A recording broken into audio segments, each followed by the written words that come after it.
Georgia versus Alabama, Saturday night, Bryant-Denny Stadium, 7:30 Eastern, 6:30 local time kickoff. I pulled every string I could. I texted James Spann every 30 minutes until he finally put out a forecast we like. We think this game's going to be dry. We think Hurricane Helene will have floated innocently off to the east, and we're good to go here. So weather, don't think is going to be a factor. This is the first home underdog spot for Alabama since 2007. Ryan Williams leads that team in receiving right now. He was born in 2007. So this is a pretty historic situation unfolding here. Even when LSU and Joe Burrow came in there in 2019, they were like a 5-6 point dog. They won. It's not that Bama hasn't lost at home, but they haven't been an underdog at home since 2007. These teams are a combined 62-1 in August and September since 2017. The whole focal point to me from a broad perspective on this thing and the overarching perspective that extends just beyond the football game is how personal it is between these two programs, and we've documented that several times on this show. I don't think there's anyone better equipped to talk about it because I grew up smack dab on the border of these two states. But also, there are a lot of people who are going to throw 1-5. Well, Kirby's 1-5 in his time at Georgia against Alabama. So that's the big talking point. Is he 1-5 against Bama, or is he 1-5 against Saban? Because Saban's gone now. So if it was just a Saban problem, well, we'll find out pretty quickly, won't we? That's why God has us play the football games. So first thing I'm watching in this game, we got an explosive offense at Alabama. We got a defense at Georgia that really doesn't allow that sort of thing. They don't stand for it. They don't allow it. Bama, 13 touchdowns of 20-plus yards this season already. That's good for second in all of FBS. Georgia, forget about giving up explosive touchdowns. They just haven't let anyone cross the goal line yet. So it's pretty good. Pretty good. People, including me, have talked about how maybe there are parts of this Georgia defense that aren't quite vintage. But I'll tell you what is vintage, not letting the other team score. That's really the name of the game, isn't it? And they haven't really let anyone do that. Number one pass defense in the country. They've given up 2 plays, period, of 20-plus yards. Now, this is September, albeit late September, but still the first month of the season. So anything we say about a team right now, and part of their profile, unless you've played Kent State's schedule, is largely going to be made up of not a bunch of world beaters. So I don't think anyone looks at Bama's profile and says, well, if South Florida, Wisconsin, boy, powerhouse programs. Nor do people look at Georgia's stat profile and, well, Kentucky, I expect them to be there in the end. Now, they did play Clemson. So that's a very, very legitimate opponent that Georgia played in week 1. Here's the question. As far as the explosive play rate goes for Alabama, as far as how important explosivity and verticality is in these games, period, always has been, even when these two play, is a player like Ryan Williams. Player on the other side like Arian Smith for Georgia, but for Alabama, a player like Ryan Williams, what's his impact here? All of his impact's been on big plays so far this year. That's wonderful. You can call that feast or famine, boom or bust, whatever you want to call it. That's wonderful to have. And it means at any given point when he's on the field, something electric could happen. But he's also 17 years old. And I don't know if you guys are aware of that. Jesse, I've got it on good authority. They haven't really talked much about Ryan Williams' age on the broadcasts. Only they've mentioned it 83 times so far this year. So if you were in the kitchen or you had it on mute, you may have missed it. So he's 17 years old. But here, real talk for a second. Georgia can try and get as physical with him as anyone will all year.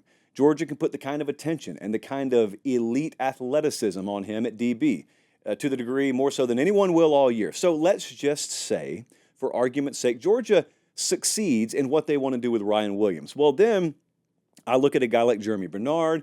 Kendrick Law is a guy I always have circled for Alabama because I think regardless of what his stat sheet says, he possesses the ability to go off at any given point. But you go back to the SEC championship game last year.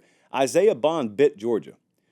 It was, I think, 5 catches, 79 yards. That's not going to get you to the College Football Hall of Fame. It made a difference in the game, though. What kind of guy steps up to do that? Ryan Williams does or doesn't do his thing. Who steps up to have that kind of day for Alabama? Or does anyone step up to have that kind of day for Alabama? Second thing that I'm focused on here is this is a supreme gut check moment for the Georgia offense. So there's a lot of excuse making right now. I've watched every snap that Georgia's played so far this year. And I can look at him and I can say, man, no Brock Bowers No Lad McConkey, man. That allowed them to be very consistent and efficient last year, and you don't just replace those kind of guys. Tate Ratledge going out against Kentucky, that's a huge deal. That's a huge blow. They haven't been able to run the ball overly effectively because teams don't really respect their pass catching ability. Those are excuses. Here's the bottom line. Anytime Georgia plays Alabama, it's a one-game season. I watched Bama barely get out of Jordan-Hare Stadium by the skin of their teeth last year on 4th and 31 with a win, and then they went and owned Georgia the next week and won the game. So it's a one-game season. What I'm saying about that now on the flip side of that coin with Georgia is you have the athletes to beat them. It's just about your athletic profile. It doesn't even matter if there's not one individual star. In totality, you ought to have the better quarterback in this game because you're the one that's got Carson Beck. You have recruited shot for shot with these guys. And so you could be a little banged up. What is depth about? Like, what is recruiting about? If you don't have the guys, whether the world knows their names or not, to come into an environment like this and step up, to me, the reason Georgia's so dangerous, the reason they still may be the best team in the country right now, if not one of the very best, is the totality of athleticism on the roster. That's how you win games like this. I almost enjoy watching teams like that because it's almost anonymity. Outside of Carson Beck, no one, like a Nebraska fan randomly watching Georgia, they know Mykel Williams, probably, maybe, who's been out and will return for this game in all likelihood, we hope. And Carson Beck, that's who you know. It's a lot of anonymous guys, but it's the G on the side of the helmet and what that represents. 9 out of the 12 guys in this Bama secondary are either transfers or true freshmen. So their biggest test so far from a pure passing standpoint has been like Western Kentucky. Van Dyke went out early in the Wisconsin game. No one's tested them. So it may be that athleticism in Bama's secondary is great, and it may be that they're not vulnerable back there. I'd be willing to guess there's some vulnerability back there. And I'd be willing to guess that Carson Beck is by far the best they will have faced so far, built to expose that. Now, number one, he can't be under duress all night. But number two, someone's just flat out got to step up. Like, someone's got to make plays. Arian Smith, I think, went off one time against Bama in that SEC championship game. They've got the guys there. Georgia is good enough at wide receiver. Whether guys have come through so far in shining fashion this year, it's a one-game season. Now, there should be guys do things against Alabama that to this point in the season you haven't seen them do. That's the way the game should play out. So I expect it to happen there. And the other thing that I'll tell you, and this is just me personally, I'm not Mike Bobo, but if you throw some 18-year-old kids out there in the secondary at me, I am going to make sure they tackle on the perimeter. One of the first things you'd have to prove to me when you got young guys on the field at DB is not whether they can cover my wide receivers. It's whether they can tackle my guys out of the backfield. That's the first thing they'd have to prove to me. Then once you prove you can do that, well, then we'll settle in and then we'll lick the index finger and we'll flip to chapter 2 and chapter 3 and chapter 4. But, dude, if you can't do that, if you can't tackle me on the perimeter, number one, it's going to be a long night for you. Number two, that opens up my interior run, and that should be ball game. That should be fundamental at that point for Georgia.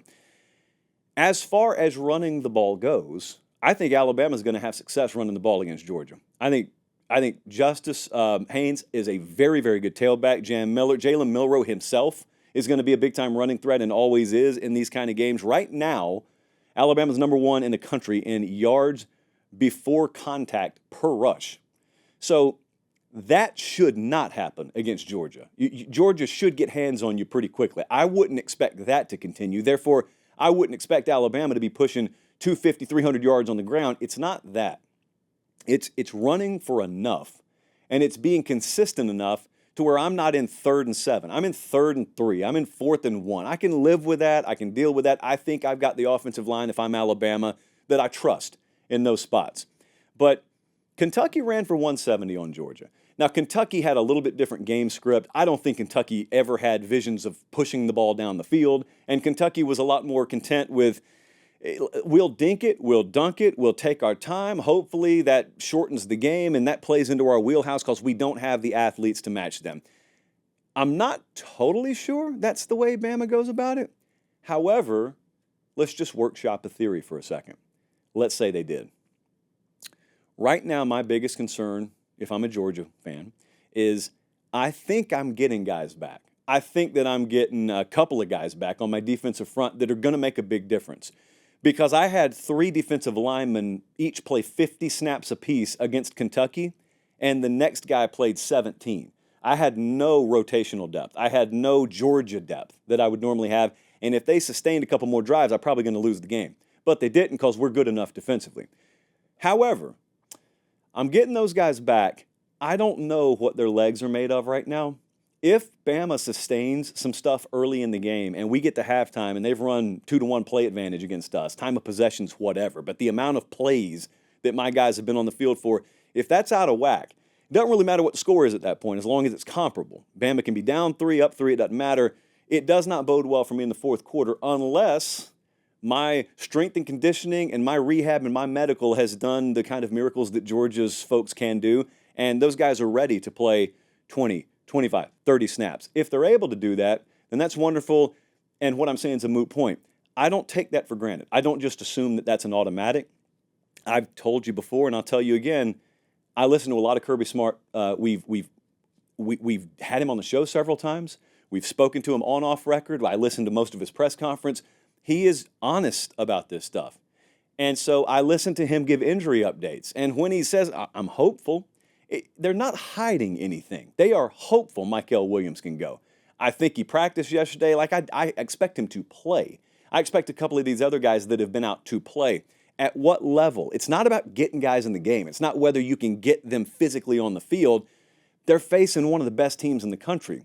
Can they play to the standard you need them to play? And Bama's going to test it. And Bama's happy to run on you and run on you and run on you. In fact, it's what they would prefer to do. I just wonder, is that able to be taken advantage of? And if it's not, then we got a normal game on our hands. If it is, then you got a problem that maybe you don't foresee as much. So Georgia's health it's an issue. It's an issue for anybody. Bama just got offensive line back, so health has been an issue for them as well. I think revenge matters a whole lot here. It's an intangible. There's no way to quantify it. I know a lot of people don't even value talking about this. I just know whether it's Saban or whether it's Kirby Smart in the past with Saban or Kirby Smart, when they've lost a game, it's not that Kirby needs it. Kirby Smart doesn't need it himself. But there's this little extra injection of whatever that intangible is that it puts into your program especially when you're measuring yourself to the guy in the other state and then they beat you, everything's geared towards getting back. And in this case, you're going to get them in the regular season, and who knows what down the road may hold. But that, along with staff continuity at Georgia, there's not a lot of staff turnover over there. Like, they've got the same guys in the house largely that they have had, and I value that stuff. And there are a lot of guys working together for the first time at Alabama. That's an edge to Georgia. There's no doubt about that. Home field's an edge for Bama. Staff continuity is a big edge to Georgia. The revenge factor is a big edge to Georgia. I've heard a lot of what the Bama folks have said. Bama players have said. Don't love it at all. If they can back it up, it doesn't matter.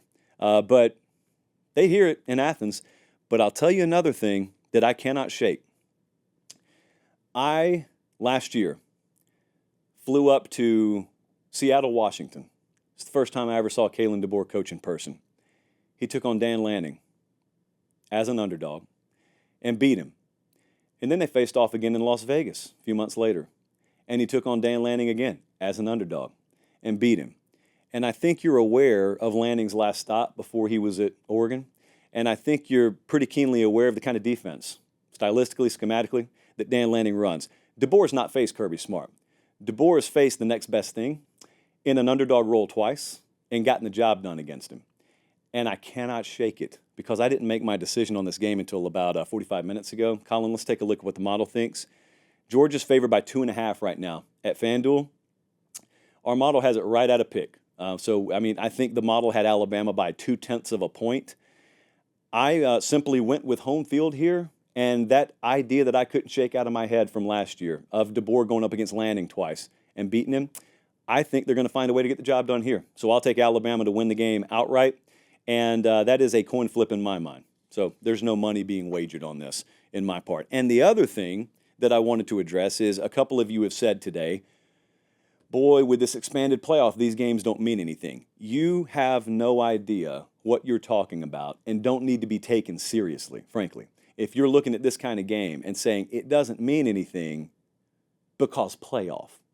This game means something if it's played and a playoff doesn't exist, or if a playoff has 30 teams in it. Because this game has this added, huge, thick layer of meaning that has nothing to do with college football's postseason. And you either get that or you don't. But if you get it, you understand what I'm talking about. You're just nodding your head. Yes, there are playoff ramifications that aren't settled one way or another after this game goes final Saturday night. I'm just trying to tell you that man-made playoff notwithstanding, there's stuff that's mattered in this sport for a lot longer than that playoffs existed. I promise.